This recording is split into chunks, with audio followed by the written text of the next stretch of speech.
सभी बंधुओं को जय श्री सीताराम।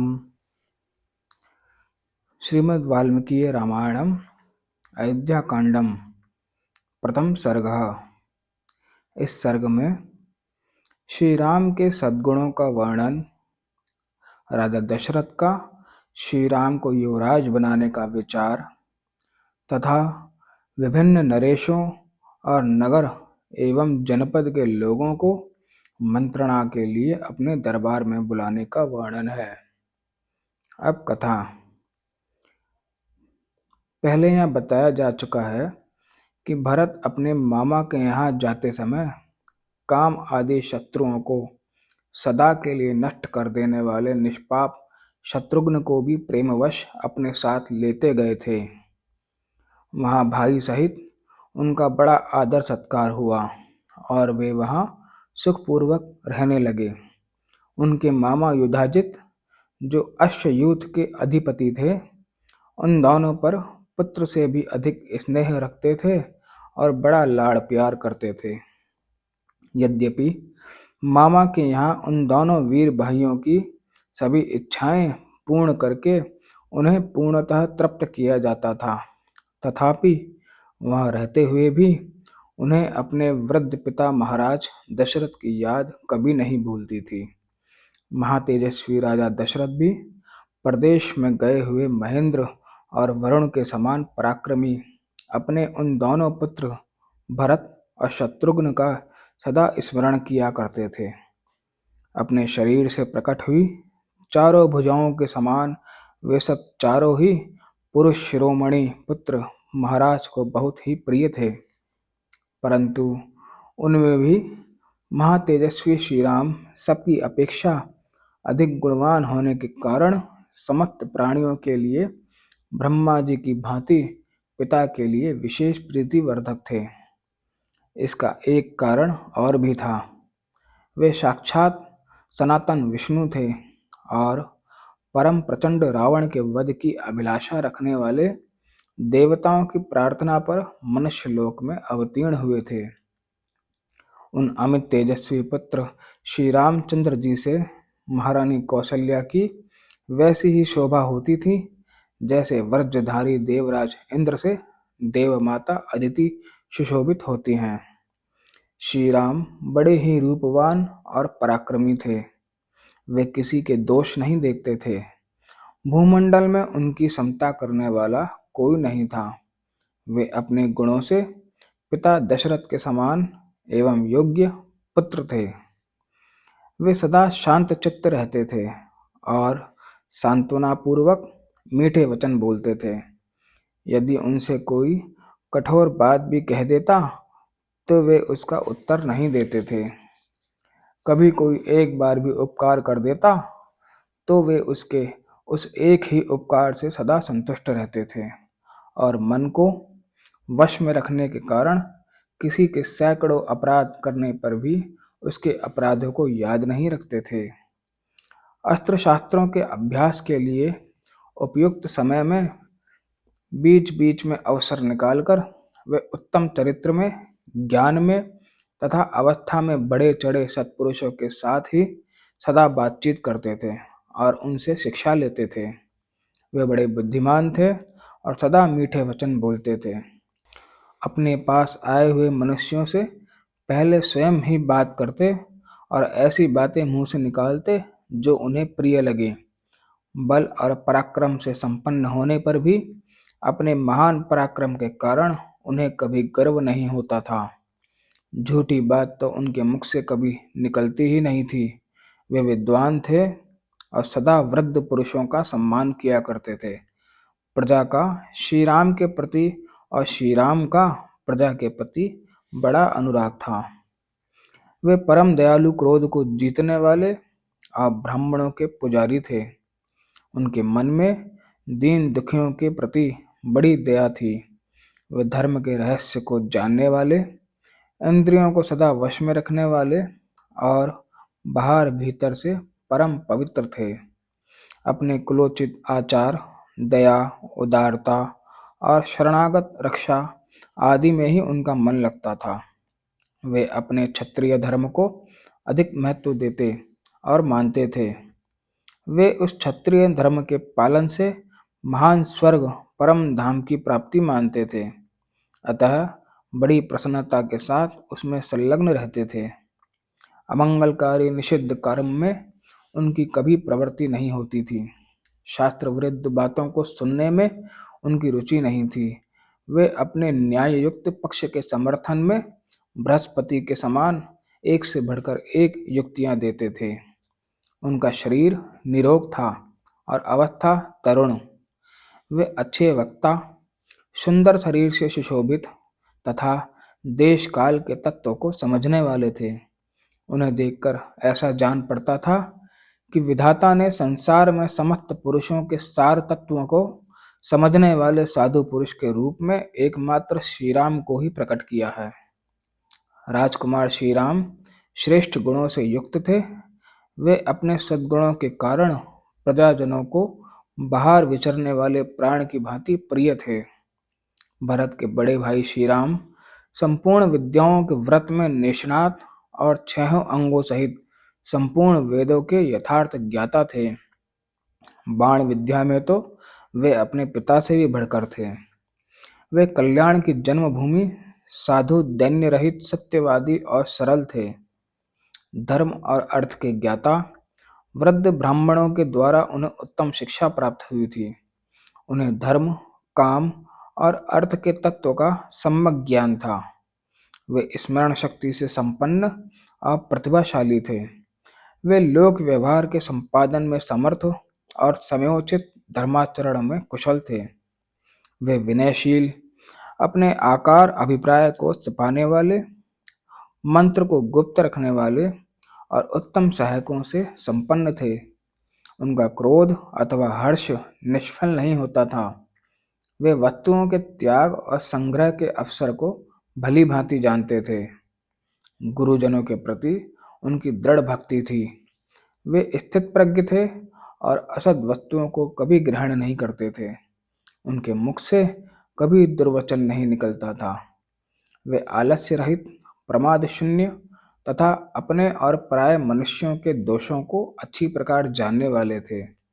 वे शास्त्रों के ज्ञाता, उपकारियों के प्रति कृतज्ञ तथा पुरुषों के तारतम्य को अथवा दूसरे पुरुषों के मनोभाव को जानने में कुशल थे। यथा योग्य निग्रह और अनुग्रह करने में वे पूर्ण चतुर थे।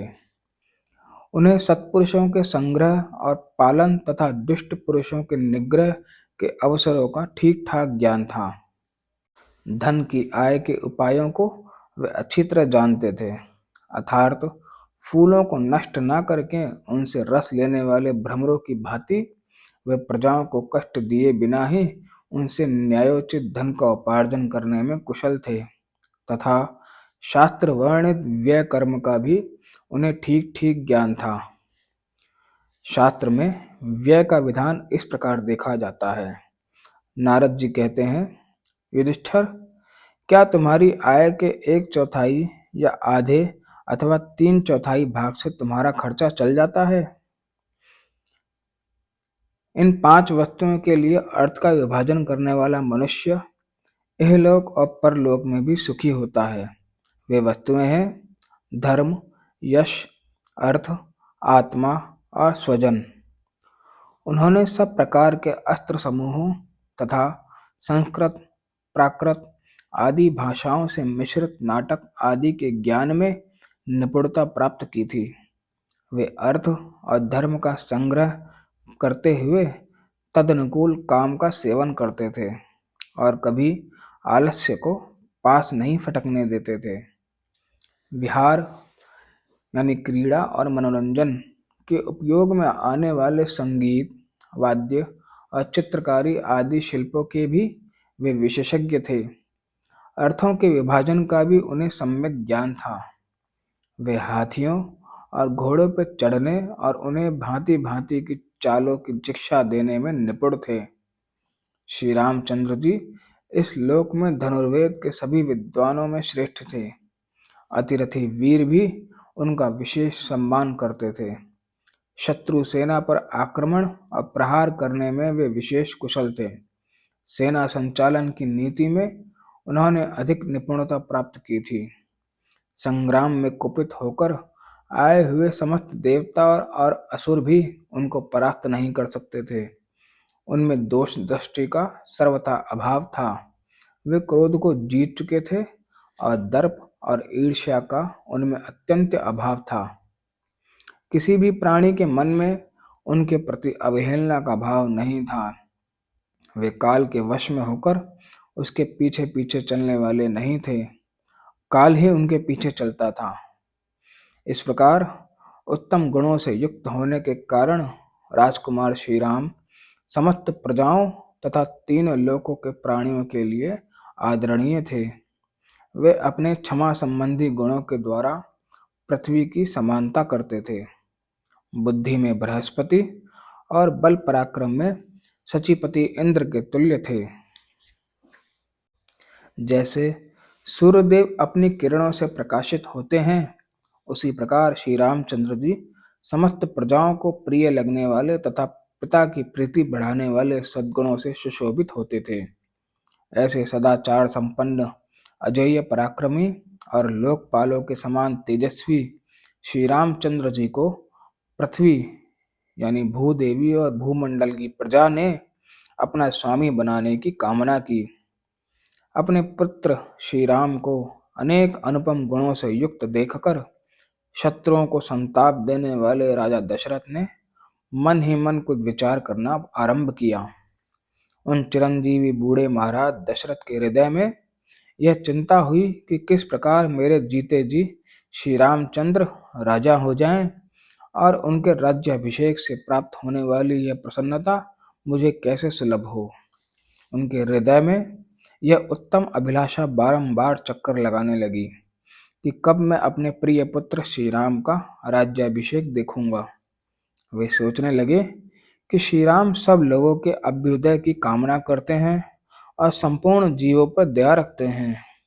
वे लोक में वर्षा करने वाले मेघ की भांति मुझसे भी बढ़कर प्रिय हो गए हैं। श्री राम बल पराक्रम में यम और इंद्र के समान, बुद्धि में बृहस्पति के समान और धैर्य में पर्वत के समान है। गुणों में तो वे मुझसे सर्वथा बढ़े चढ़े हैं। मैं इसी उम्र में अपने बेटे श्री राम को इस सारी पृथ्वी का राज्य करते देख यथा समय सुख से स्वर्ग प्राप्त करूं, यही मेरे जीवन की साध है। इस प्रकार विचार कर तथा अपने पुत्र श्री राम को उन उन नाना प्रकार के विलक्षण, सज्जनोचित, असंख्य तथा लोकोत्तर गुणों से जो अन्य राजाओं में दुर्लभ हैं विभूषित देख राजा दशरथ ने मंत्रियों के साथ सलाह करके उन्हें युवराज बनाने का निश्चय कर लिया। बुद्धिमान महाराज दशरथ ने मंत्री को स्वर्ग, अंतरिक्ष तथा भूतल में दृष्टिगोचर होने वाले उत्पातों का घोर भय सूचित किया और अपने शरीर में वृद्धावस्था के आगमन की भी बात बताई। पूर्ण चंद्रमा के समान मनोहर मुख वाले महात्मा श्री राम समस्त प्रजा के प्रिय थे। लोक में उनका सर्वप्रिय होना राजा के अपने आंतरिक शोक को दूर करने वाला था। इस बात को राजा ने अच्छी तरह समझा। तदंतर उपयुक्त समय आने पर धर्मात्मा राजा दशरथ ने अपने और प्रजा के कल्याण के लिए मंत्रियों को श्री राम के राज्याभिषेक के लिए शीघ्र तैयारी करने की आज्ञा दी। इस उतावली में उनके हृदय का प्रेम और प्रजा का अनुराग भी कारण था। उन भूपाल ने भिन्न भिन्न नगरों में निवास करने वाले प्रधान प्रधान पुरुषों तथा अन्य जनपदों के सामंत राजाओं को भी मंत्रियों द्वारा अयोध्या में बुलवा लिया। उन सबको ठहरने के लिए घर देकर नाना प्रकार के आभूषणों द्वारा उनका यथा योग्य सत्कार किया। तत्पश्चात स्वयं भी अलंकृत होकर राजा दशरथ उन सबसे उसी प्रकार मिले जैसे प्रजापति ब्रह्मा प्रजा वर्ग से मिलते हैं। जल्दबाजी के कारण राजा दशरथ ने कैकेयी नरेश को तथा मिथिलापति जनक को भी नहीं बुलवाया। ऐसा कारण है कैकेयी नरेश के साथ भरत शत्रुघ्न भी आ जाते। इन सबके तथा राजा जनक के रहने से श्री राम का राज्याभिषेक संपन्न हो जाता और वह वन में नहीं जाने पाते। इसी डर से देवताओं ने राजा दशरथ को इन सबको नहीं बुलाने की बुद्धि दे दी।